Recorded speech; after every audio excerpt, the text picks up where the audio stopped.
So I really believe that there are power in words, especially as we have our opportunities to communicate and collaborate and co-create with each other within the World Joy movement, and honestly, just within this new world that we are shaping right now. The power of our words and our choice of words actually goes a long way. And so I've become a big fan of finding the etymology of a word. The etymology is really the study of the history of the word. Where did the word come from? And I love to go back to these etymologies because it help me understand the power of a word. We might use some words kind of colloquially or just like in everyday usage nowadays, but I always get really curious about what made that word even exist, and how can we use it as it was originally intended. Well, right now I've been pretty tickled because we have a certain type of gathering inside of the World Joy movement where we call it a retrospective and prospective. And the purpose of those events, those gatherings, are for the members of the World Joy movement to come together and talk about the things that have happened over the last 3 months. That's the retrospective element, and then look ahead to the next 3 months to see what we want to create together.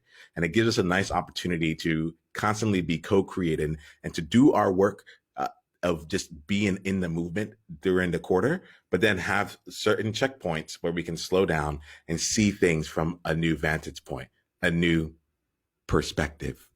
Right. So that's what got me. I was talking about retrospectives. I was looking at prospectives here, with a retrospective saying, let's go ahead and look back, and a prospective saying, let's go ahead and look forward from wherever we are.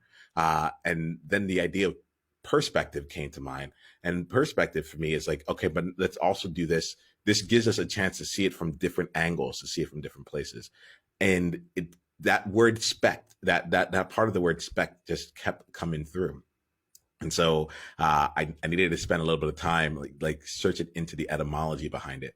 The main thing around here is that the spec comes from spec, SPEK, which originally meant to observe. And I think that to look at and to observe. And I think that's what, like, when I really think about what we do here in the World Joy movement and in our, like, in the space of having conversations, we're here to observe.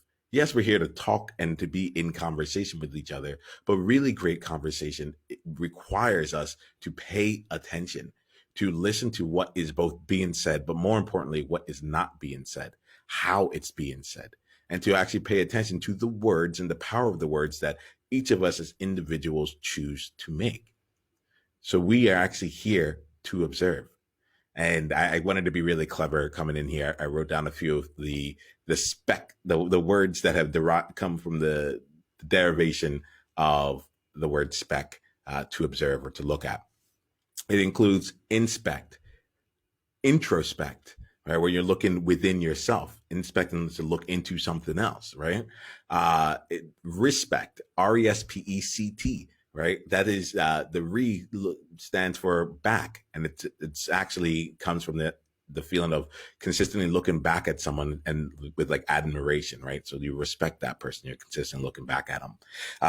There's spectacle. That one I really loved here. Like, what if every gathering, every time we came together, it was a spectacle, something to look at, something to observe?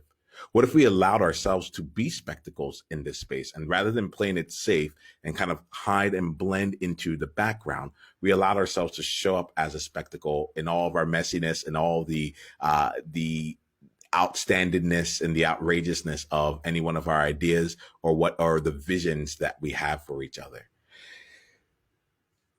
All these words came together. This idea of spect just played itself really fully for me, and it put a huge smile on my face. It's even behind the word spectrum, right? And so even in our conversations, we're gonna have a spectrum of different thoughts and opinions and just backgrounds and feelings. And we had the World Joy movement is a space for the entire spectrum on multiple different levels, right? So from the entire spectrum from different perspectives, right? So I love how awesome this one root word is in terms of everything that we do as part of the movement. Now, if I take this out of the movement itself and we just talk about the application out in the World Joy movement is really just a sandbox, a playground to model what the world could look like should we be interacting with each other and in a completely different way. If we were able to interact with each other through every single instance and conversation with a place that was stemmed from co-creation, collaboration, and the feeling of belonging right off the bat. So that's what we practice when we come together in that space.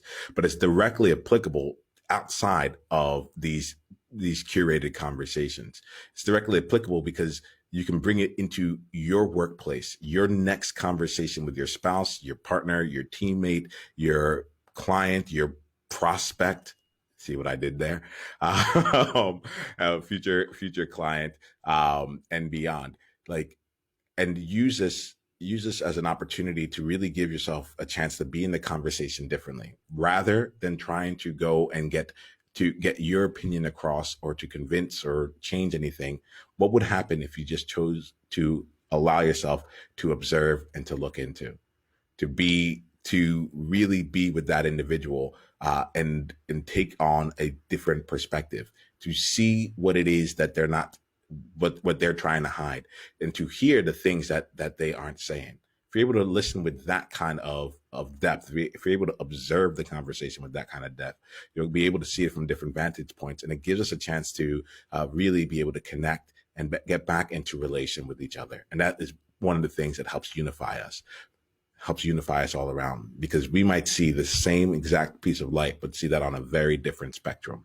And if you're willing to open yourself up to simply observing, I think you're going to get a lot more out of each interaction that we have. So if you're interested in being a part of a space that will allow that to come forth, come be a part of the World Joy movement. We have conversations where we take this time to really observe one another in so many different contexts.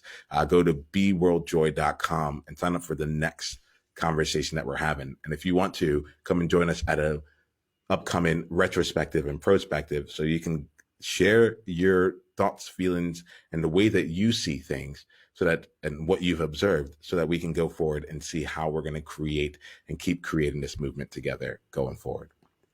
Here's the thing: I see you, and I invite you to be heard, be seen, and be world joy.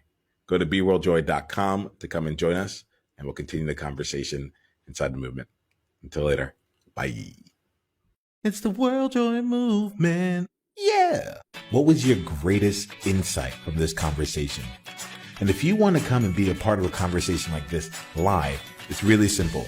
Just go to beworldjoy.com and come introduce yourself, and let's take the conversation to the next level, because you're there now. All right, let's play.